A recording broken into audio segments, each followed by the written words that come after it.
Hi everyone, good morning. Welcome back to the Faster 26.2 YouTube channel. For the first time in many weeks, I am nearing to 100% recovery and feeling very confident and very anxious to put on a road test for the second pair of Nike shoes that I purchased a few weeks back, comparable to the Vaporfly Next Percent, but this time working with the Vaporfly Next Percent OG. Let's get to it.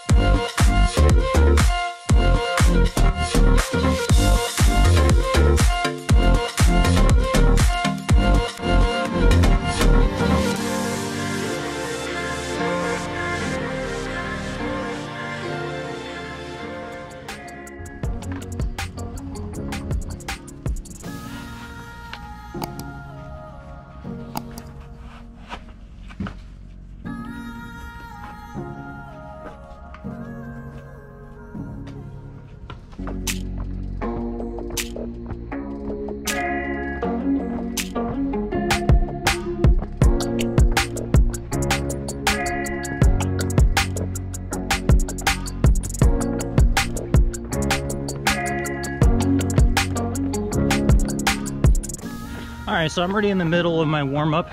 Today's workout is going to be consisting of a 1.5 mile warm-up with a 1.5 mile cool down.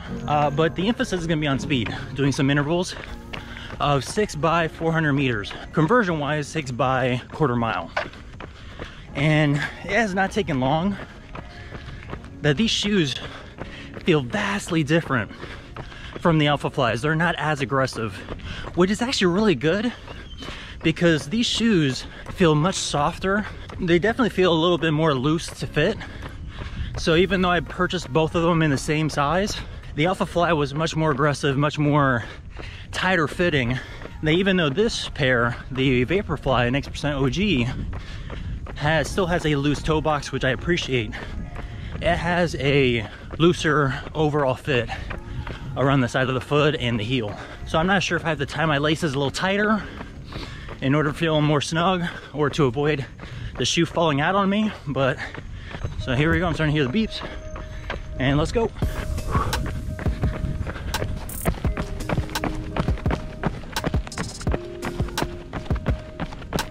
All right, it's hot and humid today.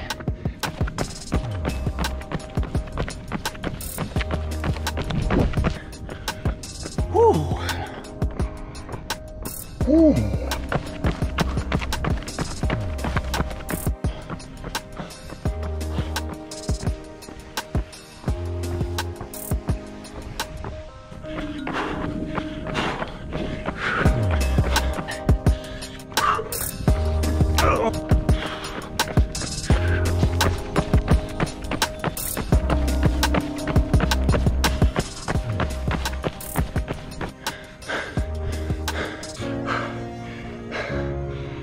Normally I jog during my recoveries, but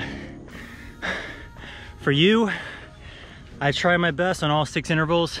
So later on, I'll share with you which of the two that I prefer to wear. Is it the Vaporfly or the Vaporfly? So we'll see you guys in a little bit. All right, I just got cleaned up, and one thing I wanted to let you know is that this is by far a much smoother ride. As I mentioned earlier, I did a special speed run that was a couple intervals of 400 meters, which essentially hit 1 lap around the track, quarter mile. So I really wanted to see roughly how smooth I was able to hit certain paces. And so again, just for full disclosure, I have not seen my times whatsoever. My personal best in the 400 meter, I think, is like just a bit under 90 seconds, which is again not breaking any world records here. So I believe is 129.7. So I'm gonna go ahead and just look real quick to see what my stats were. I noticed that it were incredibly soft, incredibly responsive. So after doing my warm-up, I did first interval 136.7. It was kind of just to smooth everything in. Once I realized I felt good, I want to go ahead and just, you know, burst right through. So 134, and then these last 4, I decided to go for 126.8, 128.7, 127.7, and 128.6. Really? Okay, that's crazy. That is crazy. In the 4 intervals that I gave it all I got, they all happen to be personal bests in the 400 meter. So now that I see my best was 1:26.8, beat it by 3 seconds. That is insane. It's just hard to believe, just based on the time, but how awesome this shoe is. So it's really light material, but in the right areas, this has everything I need to pretty much go fast and be comfortable. So now that I've had 2 quality runs, one with the Vaporfly Next Percent 2 and the other one with the Alphafly, I'm kind of curious. I've been trying to think about exactly, based on feel, what is going to be my new marathon shoe. And right now, if I had to pick, it would be this one. As of right now, my prior marathon history has resulted in, unfortunately, a lot of muscular breakdown. So I feel as though I would need something a little bit softer. Regardless, they're both responsive in that they're going to give you a very good positive net return on your energy. So that kind of washes each other out. As I'm slowly trying to improve myself, trying to get stronger, the marathon is still that elusive distance where it's hard to make perfect, or at least get better at. I feel as though I need a shoe that would likely provide a little bit more cushion, especially when I'm just 4 or 5 miles away from finishing, so that way it can compensate a little bit of the imbalances that I have, or any of the, essentially the breakdowns I would feel towards the end of a marathon. So I feel as though if I had to pick, it would be this one. For any distance smaller, like a half or even like a 10K, I would definitely shoot for the Alphafly Next Percent, just so that way I know that, yes, my muscles can take it, my feet can take it. That I wouldn't mind the rubberized material of the Alphaflies. So in this one, I'd rather go with the more softened version of the Alphaflies. I don't think I'm making any wrong choices whatsoever.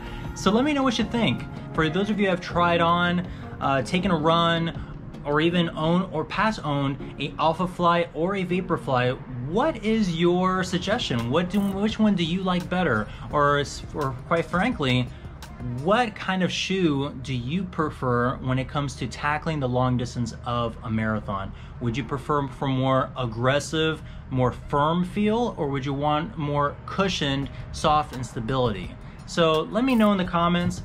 Either way, I'm gonna have a lot of fun kind of breaking down these 2 shoes as I get in more and more mileage with each of them. So as I get closer to the Newport Marathon in October, I'll have much more experience there. But again, let me know what you guys think. If you like this review, make sure to hit the like button, and make sure, if you haven't done so already, hit the subscribe button.